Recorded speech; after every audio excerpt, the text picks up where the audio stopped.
আমি প্রশাসনকে স্পষ্ট বলতে চাই, নাশকতার মামলা বলে কোনো মামলা হবে না।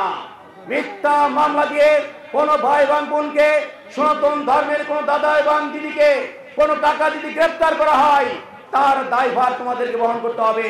জামাত ইসলামী অবশ্যই তার বিরুদ্ধে দাঁড়াবে ইনশাআল্লাহ। আমরা চাই না এলাকায় বিশৃঙ্খলা সৃষ্টি হোক, নিরাপরাধ কোনো মানুষের বিরুদ্ধে মামলা দিয়ে তাকে কারাগারে নিয়ে যাওয়া হোক, এটা জামাত ইসলামী কখনোই পছন্দ করবে না। আজকে চাঁদাবাজের হাত থেকে, আজকে সন্ত্রাসী কর্মকাণ্ডের হাত থেকে আমাদের এই এলাকার মানুষ, আমার সনাতন ধর্মের ভাই এবং বোন যারা আছেন, দিদি যারা আছেন, আমি দেখেছি, আমি একান্ত পরিবেশে বাড়িতে তাদের সাথে কথা বলেছি। অনেক 90 বছরের বৃদ্ধ আমার সামনে বলেছে, ভাই আমরা কিছু চাই না, গোলাম রসুল সাহেবের কাছে আমরা চাই আমাদের নিরাপত্তা, নিরাপদ জনপদ, ক্ষমতার জনপদতা দূর করতে।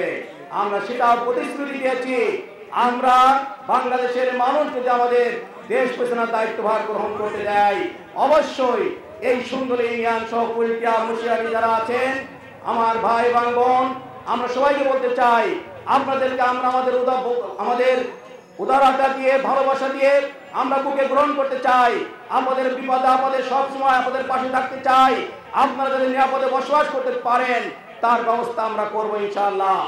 আপনারা যদি সুস্থ থাকেন, তার ব্যবস্থা আমরা আরো করব। যে এলাকায় চিকিৎসা সেবার ব্যবস্থা, বিশেষ করে ইউনিয়ন যে সমস্ত কমিউনিটি ক্লিনিকগুলো আছে, সেই ক্লিনিকগুলো যাতে আমরা স্বাস্থ্য সেবার জন্য আরো ভালো ডাক্তার দিতে পারি, তাহলে এলাকার গ্রামগঞ্জের আমার যে সমস্ত দিদি আছেন, যে সমস্ত ভাই আছেন, শহরে যেতে পারেন না, তারাও এখান থেকে স্বাস্থ্য সেবার অনেক সেবা গ্রহণ করতে পারবেন। এগুলো আমরা করবো ইনশাআল্লাহ। আমাদের এলাকার অনেক পথঘাট আছে অনুন্নত, এই যে সুন্দরী বাজার, আমি বলেছি, আমি যদি এখানে ডিস্ট্রিক্ট ইঞ্জিনিয়ারকে বলেছি, দ্রুত এই বাজারের রাস্তা আপনাকে মেরামত করতে হবে। ওনারা আমাকে প্রতিশ্রুতি দিয়েছে যে এলাকা আমরা দ্রুত এই রাস্তাগুলো মেরামত করে দেবো। যাই হোক, আপনারা যারা এখানে আছেন, আমরা আজকে নির্বাচনের প্রেক্ষাপটে বলতে চাই, আমরা দুর্নীতি মুক্ত, চাঁদাবাজ মুক্ত, সন্ত্রাস মুক্ত, আমাদের হিন্দু মুসলিম ভাই এবং বোন শত শত বছর ধরে সাম্প্রদায়িক সম্প্রীতির মাধ্যমে যে আমরা বসবাস করছি, আমরা ঠিক সেইভাবে বসবাস করতে চাই। একসাথে বাজার করতে চাই, পড়ালেখা করতে চাই, একসাথে আমরা দোকানে চা খাই। আমাদের মধ্যে যে সম্পর্ক আছে, এটা আমরা আরো গভীর করতে চাই।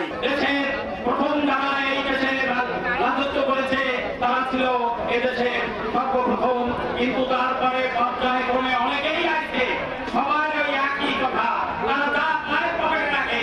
কিন্তু আমরা এখন দেখতে চাই, আপনাদের সবার কাছে অনুরোধ, আপনারা সবাই মিলে একবার এই জামাতকে দেখেন।